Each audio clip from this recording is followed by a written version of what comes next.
90% of parents believe that a toddler screaming on the floor of a Target in suburban Chicago is a sign of bad parenting or a spoiled child.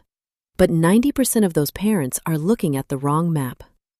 If you've ever felt that rising heat in your chest while your 3-year-old has a complete meltdown because you cut their toast into triangles instead of squares, this is for you. We've been told for decades that tantrums are a power struggle, a battle of wills where the adult must win to avoid raising a tyrant. But research from Harvard and Stanford tells a completely different story. Today, we are dismantling the discipline myth. If you are still using timeouts or shouting to extinguish a tantrum, stop right now. Because you aren't just failing to stop the behavior, you might actually be rewiring your child's brain to stay in a state of chronic stress. In this episode, we're diving into 5 brain-friendly strategies that turn these nightmare moments into the single greatest tool for building your child's emotional intelligence. Most of us were raised in the suck-it-up generation. In the United States, especially in high-pressure hubs like New York or Los Angeles, there's this unspoken social contract. Keep your kid quiet or you're a failure. We were taught that a tantrum is a behavioral choice. We think, he's doing this to get his way, or she's trying to embarrass me. And because we believe it's a choice, we respond with consequences. We take away the iPad, we send them to their room, or we raise our voices to match theirs. But here's the biological truth. A tantrum is not a choice. It is a physiological state. When a child melts down, their upstairs brain, the part responsible for logic, language, and impulse control, literally goes offline. It's like a power outage in Manhattan during a heat wave. The lights are out, and the AC isn't working. Shouting at the building manager won't fix the grid. When you punish a child in the middle of a brainstorm, you are pouring gasoline on a biological fire. You're activating their amygdala even further, which leads to long-term cortisol spikes and, ironically, more tantrums in the future. So who is doing it right? Top neuroscientists and gentle parenting experts across the country aren't just being nice. They are being scientific. They understand the downstairs brain. Think of it like this. Your child's brain is a 2-story house. The downstairs is the basement. It handles survival, breathing, and big, raw emotions like fear and rage. The upstairs is the library. It handles math, empathy, and let's talk about our feelings. In a tantrum, the stairs are broken. The child is stuck in the basement. A study conducted by the University of Washington followed 2 groups of parents over 3 years. Group A used traditional authoritarian methods, punishment and isolation. Group B used emotion coaching, connecting before correcting. The results were shocking. Group B children didn't just have fewer tantrums by age 5. They had significantly higher academic scores and better social resilience. They were wired for success because their parents understood the biology of the meltdown. It's not about giving in, it's about stepping in. Let's get into the framework. I call this the B.R.A.I.N method. It stands for breathe, relate, acknowledge, integrate, and navigate. This isn't just a catchy acronym, it's a roadmap for the nervous system. Let's look at strategy number 1, co-regulation, the B in brain. Your child's nervous system is like a Wi-Fi signal, and it is looking for a router. If your router is angry and chaotic, their signal will stay disconnected. Before you say a word, you have to regulate yourself. Take a deep breath. Lower your physical height, get down on their level. In a busy grocery store in Houston, I saw a dad do this perfectly. His son was screaming over a candy bar.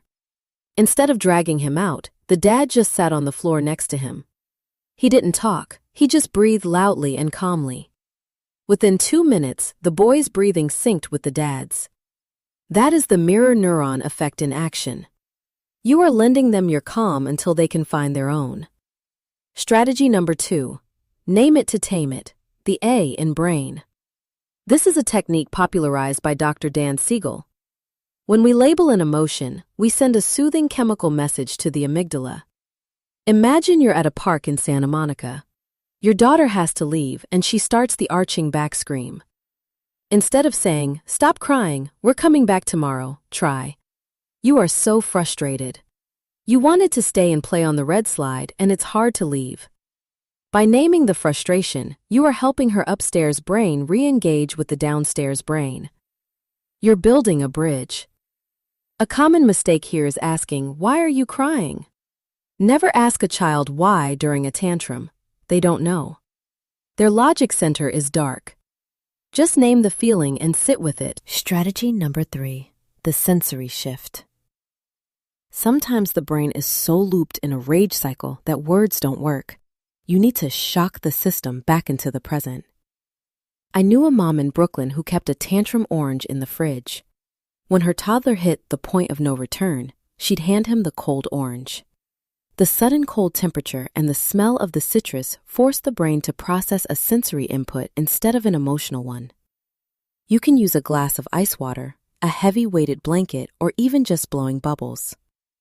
It sounds crazy, but you can't blow bubbles and scream at the top of your lungs at the same time. It forces the diaphragm to regulate. It's a biological reset button. Strategy number 4, the power of yes and choices. Many tantrums are about a lack of agency. Toddlers are told what to do 24/7. To prevent the downward spiral, offer modified autonomy. Instead of saying, "Put your shoes on now," try, "Do you want to put on your blue shoes or your dinosaur shoes?" In the brain, this shifts the focus from resistance to decision-making. Even if they're already screaming, you can offer a choice. Do you want to walk to the car, or do you want me to carry you like a koala? It gives them a sense of control in a world where they feel they have none. Strategy number 5, the post-tantrum debrief, the I and N in brain. The most important work happens after the storm. Once the child is calm, and only then, you integrate the story. Remember when we were at the store and you got really mad? Your body felt hot, didn't it? Next time, we can try a dragon breath together. This is where the learning happens. You are teaching them that emotions are like waves. They come, they peak, and they go. They are not bad for having feelings. You are navigating the future. Now, let's look at a timeline for this. Weeks 1 to 2 are the observation phase. Your goal isn't to stop the tantrums yet, it's to identify the triggers. Is it hunger? Is it the transition from school to home? In Chicago, they call this the witching hour, that 5 p.m. window where everyone is tired. If you notice tantrums always happen at 5 p.m., your brain-friendly fix is a high-protein snack at 4:30 p.m. You'll see small changes by day 7. Maybe they cry for 10 minutes instead of 20. Weeks 3 to 4 are the active intervention phase. This is where you practice the B.R.A.I.N method consistently. Months 2 to 3 is the rewiring phase. You'll notice your child starting to use your words. They might say, "I'm feeling frustrated," before they start screaming. This is the holy grail of parenting. You've successfully moved the processing from the basement to the library. Let's troubleshoot some red flag situations. What about the public meltdown? You're in a crowded cafe in Manhattan and everyone is staring. The old way is to feel shame and hiss, "Stop it right now or no dessert." The brain-friendly way is to ignore the crowd. Your only job is your child. Pick them up calmly, walk outside, and say, "I can see you're having a hard time. I'm going to help you get to a quiet place." You aren't giving in to the tantrum. You are removing the overstimulating environment. What about aggressive tantrums? If they are hitting or kicking, use the block and hold method. I won't let you hit. I will hold your hands to keep us both safe. Keep your voice a low, slow flow. You are the anchor in their storm. If you've mastered these, here is the advanced layer. The oxygen mask principle. You cannot regulate a child if you are dysregulated. If you feel yourself hitting level 10 anger, you have to tap out. If there is another adult, say, "I'm losing my cool, I need 5 minutes." If you're alone, ensure the child is in a safe space, even if they are crying, and go into the next room for 60 seconds. A parent in Los Angeles told me this changed her life. She realized her son's tantrums were actually mirroring her own unaddressed stress. When she started meditating for 10 minutes a morning, his tantrums dropped by 50%. Your calm is contagious. To wrap this up, remember, the old belief that tantrums are a battle to be won is dead. The new truth is that a tantrum is a cry for help from a brain that is literally overwhelmed. Use the B.R.A.I.N method: breathe, relate, acknowledge, integrate, and navigate. Your first step right now after this episode? The next time your child starts to whine or scream, don't say stop. Just take one deep breath, get down on their level, and say, "I'm right here. I've got you." Watch what happens to their eyes. Watch the tension leave their shoulders. You aren't just stopping a tantrum, you are building a person. Comment below with the word calm if you're committing to trying this for the next 7 days. I'll be jumping in to answer your specific what-if questions. In our next episode, we're talking about the sleep revolution: how to get your toddler to stay in bed without the drama. See you then.